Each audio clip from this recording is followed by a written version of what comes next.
Bismillah.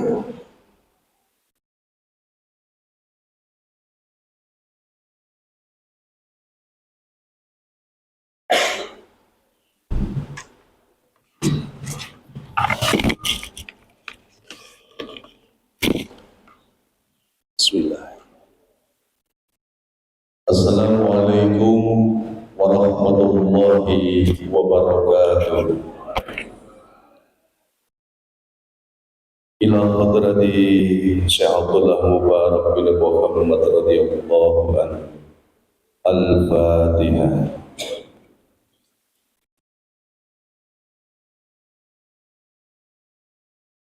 Tanbih. Bismillahirrahmanirrahim. Tanbih ini dari Syekhuna Al-Marhum Syekh Abdullah Mubarak bin Muhammad yang bersemayam di Petapan Suryalaya, Kajembaran Rahmaniyah. Sabda beliau kepada khususnya segenap murid-murid, pria maupun wanita, tua maupun muda, semoga ada dalam kebahagiaan, dikaruniai Allah Subhanahu wa ta'ala kebahagiaan yang kekal dan abadi, dan semoga tak akan timbul keretakan dalam lingkungan kita sekalian. Pula semoga pimpinan negara bertambah kemuliaan dan keagungannya, supaya dapat melindungi dan membimbing seluruh rakyat dalam keadaan aman, adil dan makmur, zahir maupun batin. Pun kami tempat orang bertanya tentang Thariqah Qadiriyah Naksabandiyah, mengaturkan dengan tulus ikhlas wasiat kepada segenap murid-murid. Berhati-hatilah dalam segala hal. Jangan sampai berbuat yang bertentangan dengan peraturan agama maupun negara.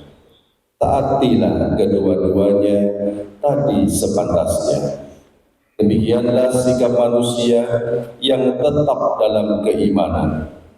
Tegasnya dapat mewujudkan kerelaan terhadap hadirat Ilahi Rabbi yang membuktikan perintah dalam agama maupun negara. Insafilah hai murid-murid sekalian, janganlah terpaut oleh bujukan nafsu, terpengaruh oleh godaan setan. Waspadalah akan jalan penyelewengan terhadap perintah agama maupun negara, agar dapat meneliti diri kalau tertarik oleh bisikan iblis yang selalu menyelinap dalam hati sanubari kita.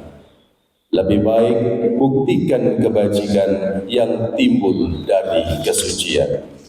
Pertama, terhadap orang-orang yang lebih tinggi daripada kita, baik zahir maupun batin, harus kita hormati. Begitulah seharusnya hidup rukun dan saling menghargai. Kedua, terhadap sesama yang sederajat dengan kita dalam segala-galanya, jangan sampai terjadi persengketaan. Sebaliknya, harus bersikap rendah hati, bergotong royong dalam melaksanakan perintah agama maupun negara. Jangan sampai terjadi perselisihan dan persengketaan. Kalau kita terkena firman-Nya azabun alim, yang berarti duka nestapa untuk selama-lamanya dari dunia sampai akhirat. Badan payah, hati susah. Ketiga, terhadap orang-orang yang keadaannya di bawah kita, janganlah hendak menghinakannya atau berbuat tidak senonoh. Bersikap angkuh, sebaliknya harus belas kasihan dengan kesadaran agar mereka merasa senang dan gembira hatinya. Jangan sampai merasa takut dan liar, bagaikan tersayat hatinya. Sebaliknya harus dituntun, dibimbing dengan nasihat yang lemah lembut yang akan memberi keinsafan dalam menginjak jalan kebaikan. Keempat, terhadap fakir miskin harus kasih sayang, ramah tamah, serta bermanis budi. Bersikap murah tangan mencerminkan bahwa hati kita sadar. Oleh karena itu, coba rasakan diri kita pribadi, betapa pedihnya jika dalam keadaan kekurangan. Oleh karena itu, janganlah acuh tak acuh, hanya diri sendirilah yang senang, karena mereka menjadi fakir miskin itu bukanlah kehendak sendiri, namun itulah kodrat Tuhan. Demikianlah sesungguhnya sikap manusia yang penuh kesadaran meskipun terhadap orang-orang asing, karena mereka itu masih keturunan Nabi Adam alaihi salam. Mengingat ayat 70 surat Isra yang artinya, sangat kami muliakan keturunan Adam dan kami sebarkan segala yang berada di darat dan di lautan, juga kami mengutamakan mereka lebih utama dari makhluk lainnya. Kesimpulan dari ayat ini bahwa kita sekalian seharusnya saling harga menghargai, jangan timbul kekecewaan, mengingat surat Al-Maidah yang artinya hendaklah tolong menolong dengan sesama dalam melaksanakan kebajikan dan ketakwaan dengan sungguh-sungguh terhadap agama maupun negara. Sebaliknya, janganlah tolong menolong dalam berbuat dosa dan permusuhan terhadap perintah agama maupun negara. Adapun soal keagamaan itu terserah agamanya masing-masing. Mengingat surat Al-Kafirun ayat 6, agamamu untuk kamu, agamaku untuk aku. Maksudnya, jangan terjadi perselisihan. Wajiblah kita hidup rukun dan damai, saling harga menghargai. Tetapi janganlah sekali-kali ikut campur. Cobalah renungkan pepatah leluhur kita. Hendaklah kita bersikap budiman, tertib dan damai. Andaikan tidak demikian, pasti sesal dahulu pendapatan, sesal kemudian tidak berguna.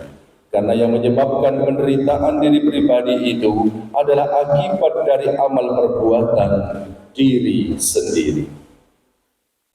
Dalam surat An-Nahl ayat 112 diterangkan bahwa Tuhan yang Maha Esa telah memberikan contoh, yakni tempat maupun kampung, desa maupun negara yang dahulunya aman dan tentram, kemah ripah loh jinawi. Namun penduduknya atau penghuninya mengingkari nikmat-nikmat Allah, maka lalu berkecamulah bencana kelaparan, penderitaan dan ketakutan yang disebabkan sikap dan perbuatan mereka sendiri. Oleh karena demikian, hendaklah segenap murid-murid bertindak teliti dalam segala jalan yang ditempuh, guna kebaikan zahir batin, dunia maupun akhirat, supaya hati tentram, jasad nyaman. Jangan sekali-kali timbul persekitaan, tidak lain tujuannya budi utama, jasmani sempurna, cager bager. Tiada lain amalan kita, Thariqah Qadiriyah Naksabandiyah, amalkan sebaik-baiknya guna mencapai segala kebaikan, menjauhi segala kejahatan zahir batin yang bertalian dengan jasmani maupun rohani, yang selalu diselimuti bujukan nafsu, digoda oleh perdaya setan. Wasiat ini harus dilaksanakan dengan seksama oleh segenap murid-murid agar supaya mencapai keselamatan dunia dan akhirat. Amin. Patapan Suryalaya 13 Februari 1956. Wasiat ini disampaikan kepada sekalian ikhwan, tertanda Kiai Haji Ahmad Soebul Wafa Tajul Arifin. Undaian mutiara, jangan membenci kepada ulama yang sejaman, jangan menyalahkan kepada pengajaran orang lain, jangan memeriksa murid orang lain, jangan berubah sikap meskipun disakiti orang, harus menyayangi orang yang membenci kepadamu. ila hadrati sayyidina mursyid hadrat Sayyid Ahmad Syaifullah Najul Arifin radhiyallahu anhu. Al-Fatihah. Assalamualaikum warahmatullahi wabarakatuh.